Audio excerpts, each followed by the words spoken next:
ডিভোর্সের পর সন্তান কার কাছে থাকবে, বাবার কাছে না মার কাছে?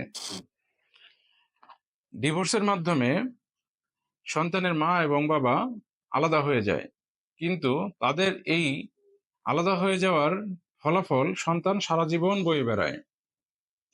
ডিভোর্সের পর একটি সাধারণ প্রশ্ন সবার সামনে চলে আসে: সন্তান কার কাছে থাকবে, বাবার কাছে না মায়ের কাছে? চলুন সহজ ভাষায় এই বিষয়ে আইনের বিধানগুলো জেনে নেওয়া যাক।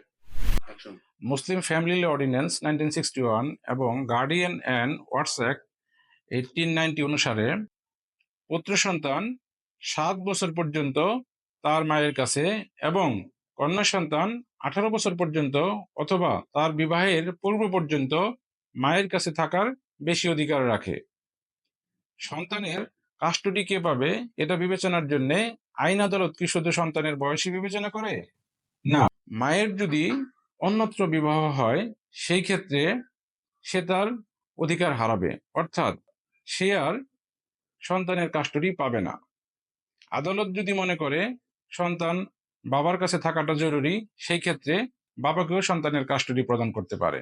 যদি পরিস্থিতি এমন হয় আদালত মনে করে মা এবং বাবা কারো কাছে সন্তান নিরাপদ না, সেই ক্ষেত্রে অন্য কাউকেও সন্তানের কাস্টডি দিতে পারে। গার্ডিয়ান অ্যান্ড ওয়ার্ডস অ্যাক্ট 1890 17 ধারা অনুযায়ী সন্তানের সর্বোচ্চ মঙ্গল বিবেচনা করে আদালত নির্ধারণ করবে সন্তানের কাস্টডি কে পাবে। তবে সন্তানের কাস্টডি যার কাছেই থাকুক না কেন, মা, বাবা অথবা অন্য কেউ, সন্তানের ভরণ পোষণের দায়িত্ব কিন্তু বাবার কাছেই থাকবে।